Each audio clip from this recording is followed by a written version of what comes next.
Good evening, good afternoon, good morning, everyone, depending in where you are and when you are going to watch this video. Today, I have the pleasure to have with me an amazing woman, Claire Bowes. She is the engine and the motor behind the Omagh Music Academy. Now, before I'm going any further, Claire, can I kindly ask you to, I don't know, to share with the audience a few things about yourself? Yeah, my name is Claire. I am almost 42. I have been running Omagh Music Academy since 2013. I'm a piano teacher, an entrepreneur, a serial studier, I suppose. I'm also doing a PhD at the minute, where I'm exploring the effectiveness of memorization for children with vision impairment learning piano.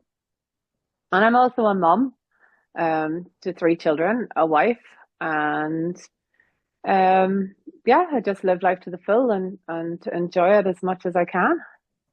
Amazing. Now, Claire, thank you very, very much for sharing the personal stuff about yourself.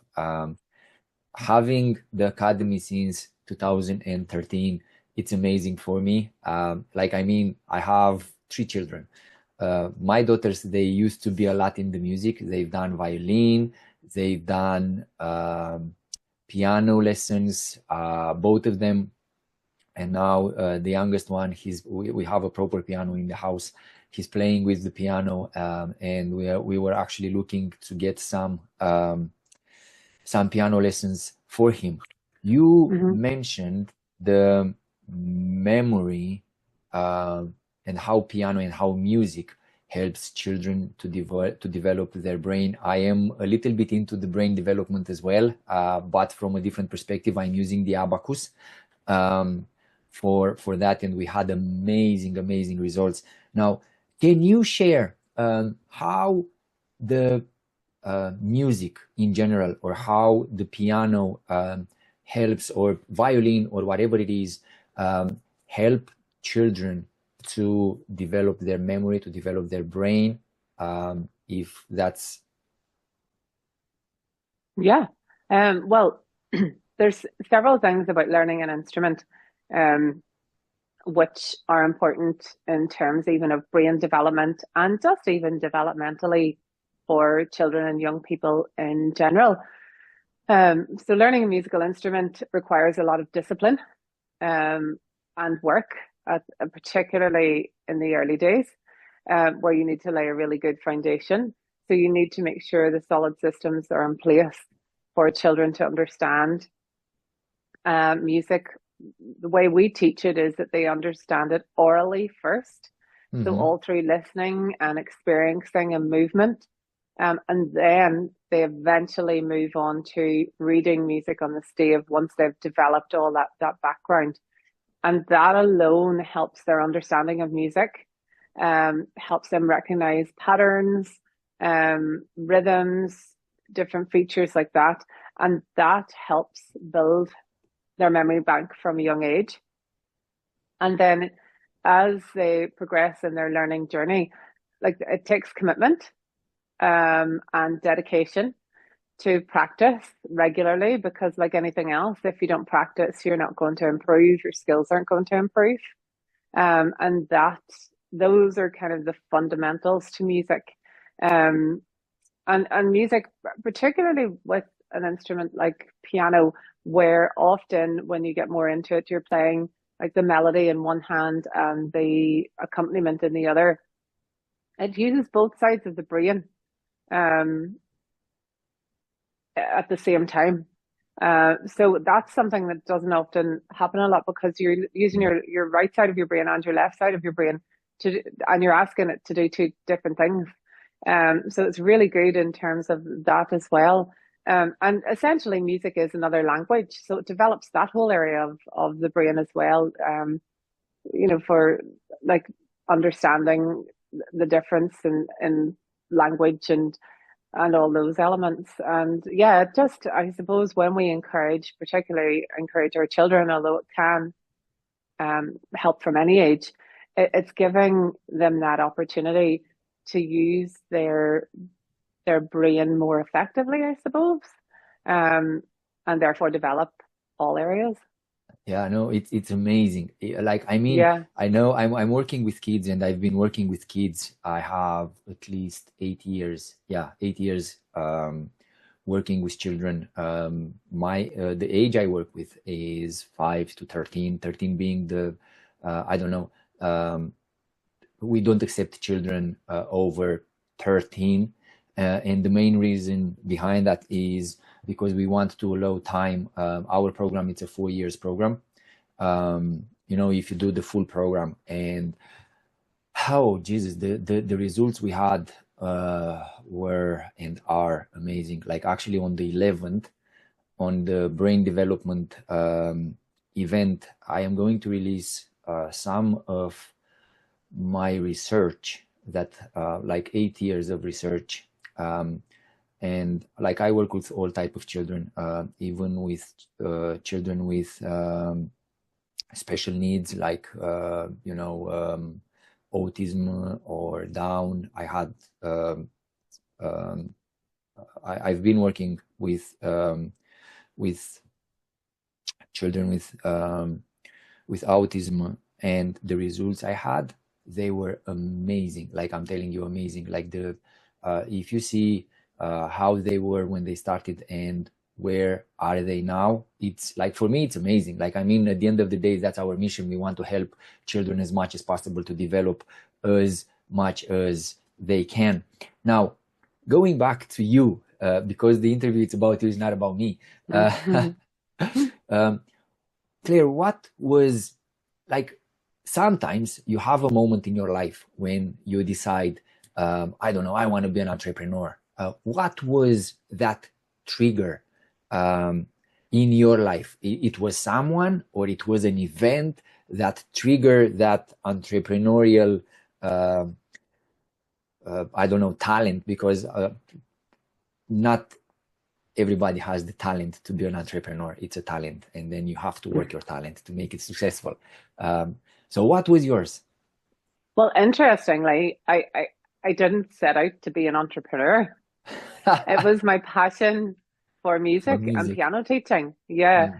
Mm. And I have always loved music. I played when I was a young child and then didn't play for a while, and had lessons from I was 13 actually then, and really, really enjoyed music. And I studied music at university um, for my undergrad. And at that stage, I wanted to be, well, I thought I wanted to be a music therapist, but you had to be 25 to do the music therapy course. Okay. So I graduated when I was 21, and I needed something to do In in the between. interim. Yeah. But I found a job doing completely unrelated to music, but doing something that I was really passionate about and really, really, really enjoyed. And I did that for 7 years. And it was weirdly when I was on maternity leave with our second son, we had moved back home to Omagh. We'd been living in Belfast before that. And when we were expecting our second son, we moved back home to Omagh. And while I was on maternity leave, I just I had this idea in the back of my head for a long time. And then I was thinking about it more, and like, I really was missing my music, and like missing it being a huge part of my life. And I came up with, it was essentially a dream. And it was all born from, so I was very shy as a child, and I did not enjoy performing piano at all. I've done it in several kind of prestigious events and things. I didn't enjoy any of them. And I feel that a huge part of that is because I never had to. I wasn't encouraged to perform. Mm. It wasn't part of my learning journey as a child or a young person. And for anyone learning an instrument, like, stereotypically the way it happens here in Northern Ireland, which is the same in a lot of places, you go to your teacher's house, you have your lesson, you come back out, and that's it. Mm. You know, you don't see anyone else. You maybe see the student that's in before you or after you, and that's it. And then you go home and you're practicing at home, but again, people hear you or your family.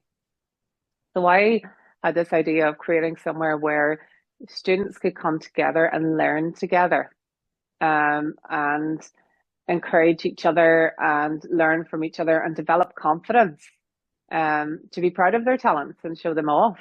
And I also wanted to create somewhere where, because for teachers, for instrumental teachers, it's quite an isolating profession because you're often teaching from home. Mm-hmm. You don't have other teachers to collaborate with, to share ideas with, to discuss things with.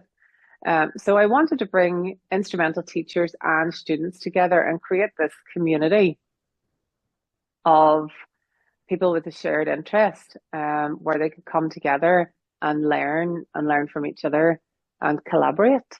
So that's basically where Omagh Music Academy was born from. So while I was on maternity leave, as I say, I was seriously considering this, and I spent a lot of time researching and discussed it with my husband, and um, was trying to decide what to do. And of course, it came back to the time of me going back to my full-time job, and I was offered a post covering the area we had moved to.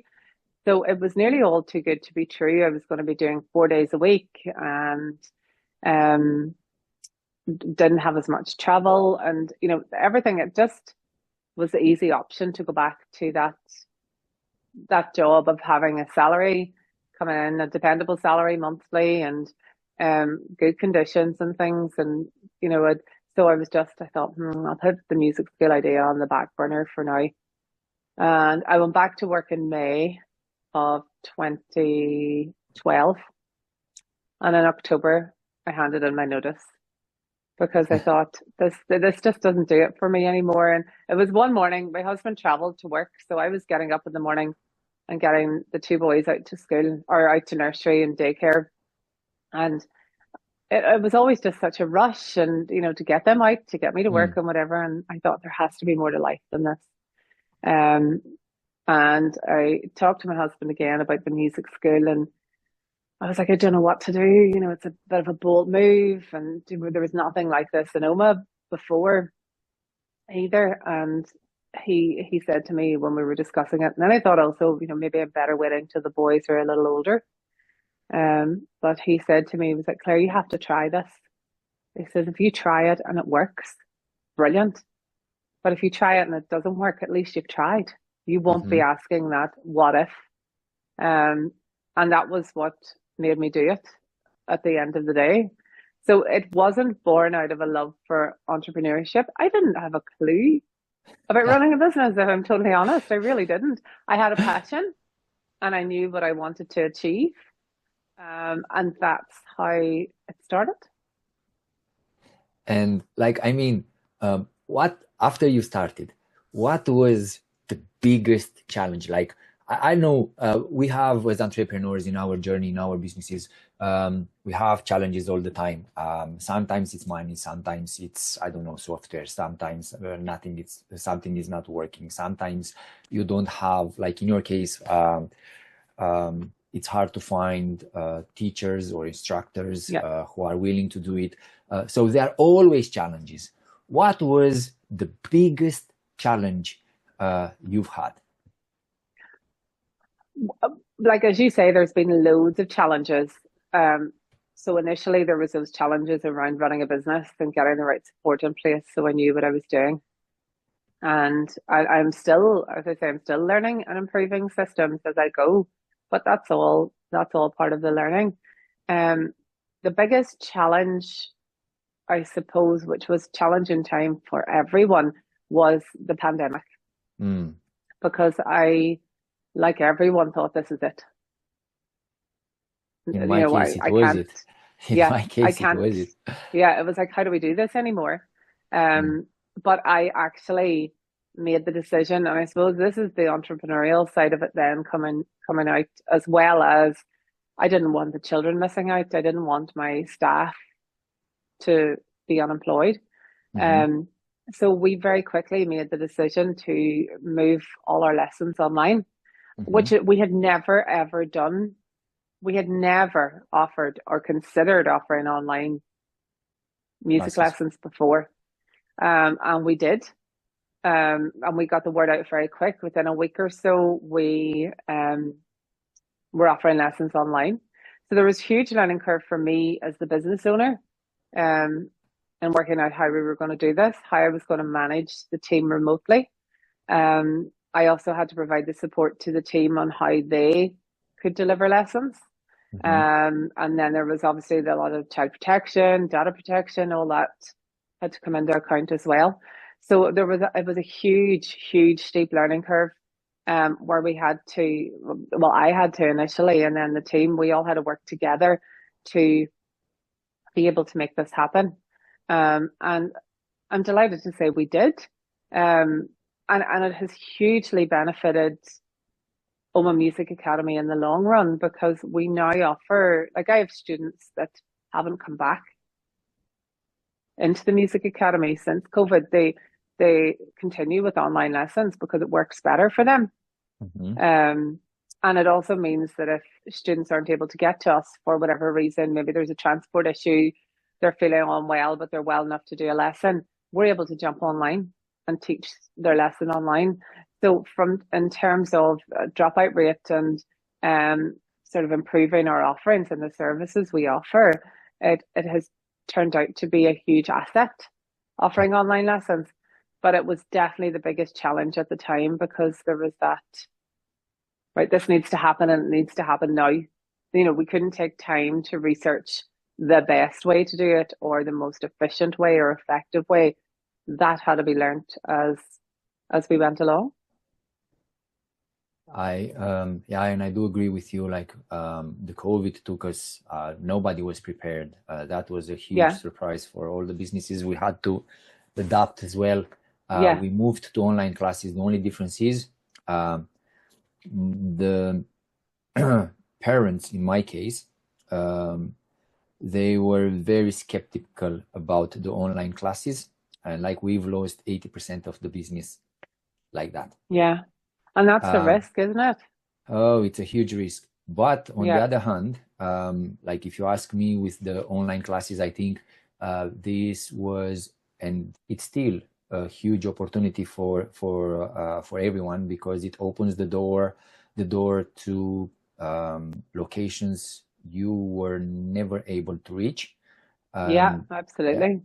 that's one of the things. And then, like I don't know, yeah, but in our case, um, like we've been last year in Madrid with 8 children from our mental arithmetic academy, and the youngest one, 6 years old, David, he completed 70 calculations in less than 1 minute and 20 seconds. Uh, Wow. he barely know how to write his name at the time. Now he knows the Yeah, the letters now. At the time his brother used to write his name and he was naming it all kind of names but not David. And these 8 children, most of them they've done only online classes, and I find that amazing, because it takes that like it's I think it's a mindset where parents think that the physical classes are always better because of the I don't know, physical engagement, but the online classes, if they are done properly, like I see huge benefits and results in the online classes too. Now, let me go back to you. How so the academy? How is the academy now? How, are you back on track? Successful? yeah, Uh, Amazing. yeah. We have grown a lot, even since COVID. Um, we have over 200 students coming every week for lessons. And we teach group music as well as individual lessons. And there's just such a wonderful buzz about the place. I always say to any new starts, like any new staff or people coming in, I'm like, I know this sounds really cliche, but it is a really lovely place to work. And I can say that, like, our staff say the same. There's just a lovely atmosphere, and something that I thought would never come out of it. The parents have started to form friendships, um, because they're coming in at the same time every week Hmm. as other parents. So they're sitting talking in reception when they're waiting on their children to finish lessons or things like that. So it's a really supportive, and we're very fortunate that the parents are very supportive of how we teach, and they trust us to teach their children. We do also teach adults. Um, and I suppose because we are confident in our approach, we have completed a lot of research, and there's a lot of thought and effort has went into how we do things and why we do things. And being able to stand over that, I think, gives parents and students the confidence in we know exactly what we're doing. What is next? What's next? What are the future plans? Who knows? um, the Yeah, well, it's hard to know at the minute. I'm working on, and this is the challenging bit. This is where the entrepreneur bit really comes in, because I do want to make Omagh Music Academy bigger. I want to, because I know we have a really good thing. I want to um share that with others. Um, and I absolutely love piano teaching, but this is where the challenge is for me right now is I need to cut back on my teaching time to Mm. enable me to run and develop the business further. Um, and that's something that I'm working on at the minute, and just even to improve our systems and everything within the music academy, because it's just getting to that stage now where it needs to be running really, really effectively. So that's what I'm working on right now. Um, to give myself some headspace then to see what will happen next. Um, if it would be to give an advice to someone who is at the start of their entrepreneurial journey, I don't know, maybe they have an idea and they are looking to start and to um, bring the idea into action and start their own business, or they already started the business but they are at the beginning of the journey. If it would be to give them an advice, what that advice would be? The one thing that I would say is if they have an idea that they want to make it happen, exactly like what my husband said to me, do it. You've nothing to lose. It's worth trying because it could work really well, and thankfully for me, it has done. Um, but the other thing I would say is it takes a lot of work, and for anyone running their own business, I'd say they would say the exact same thing. It's not a 9 to 5 where you come home and switch off in the evenings. There's a lot of work to be done, but it's really rewarding, and you need the commitment and the discipline. I suppose similar to what I was saying earlier about the lessons and learning an instrument. To be successful as an entrepreneur and a business owner, you need to be dedicated, and you need to be willing to put in the time and the effort and the work. Um, and the dedication and discipline are key to that. Um, to being able to make things grow and run effectively, and to make your business a success. Absolutely. Thank you. Usually, when we get up to the end of the interview, I'm asking, I would say it is a personal question. We want to end in a funny way. So, is there any moment in your entrepreneurial journey when you felt embarrassed, or I don't know, something silly happened and it was, oh my day, oh my days, what have I done? Or a funny moment that you can share? Um, Thankfully, there's none of the embarrassing ones that I can think of off the top of my head. But I know for me, it took a long time for me to actually even be able to say I'm the director of Omagh Music Academy, or I'm the boss, or I'm, um, that I have my own business. Because I almost felt like a bit of a fraud, nearly.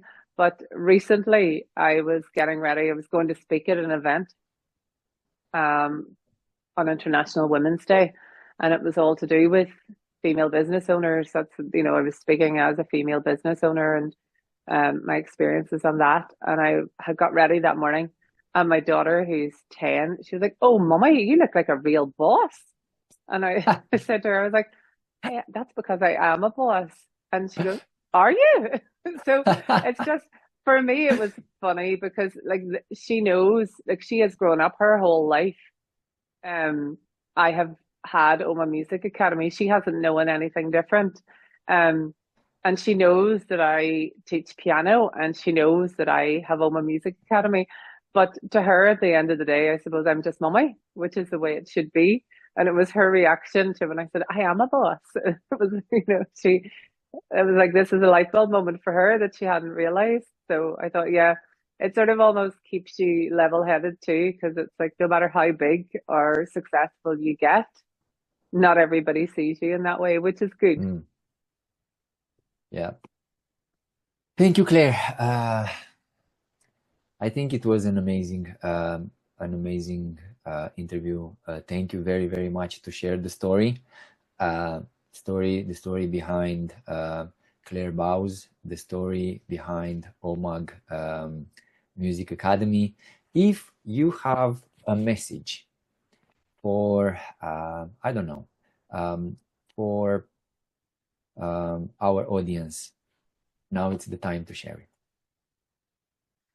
For me, and this is a personal message through life that I live by day, I suppose it's important in the business world as well, that we have one chance at life, and it's up to us to make the most of it. Um, and why should we live it with any regret? So seize every opportunity and make the most of it. Thank you. Thank you very, very much. Very, very powerful. Guys, the interview is going to be released, I would say next month, when Claire is going to be on the cover of the magazine. By then, I don't know who is going to be the next person on our interview. Claire has an amazing story, inspirational, for the young generation, for any person that it is challenged in any ways. So guys, thank you very, very much. Thank you, Claire, for taking your time for this interview. And I wish you all the best in your journey. And I wish the Omagh Music Academy to open locations in the Republic of Ireland and make it available for everyone. It's only 2 hours drive from Well, Belfast, that's but I know well. it. So thank you very, very much. Guys, I'll see you on the next one. And thank you, Bogdan, for having me.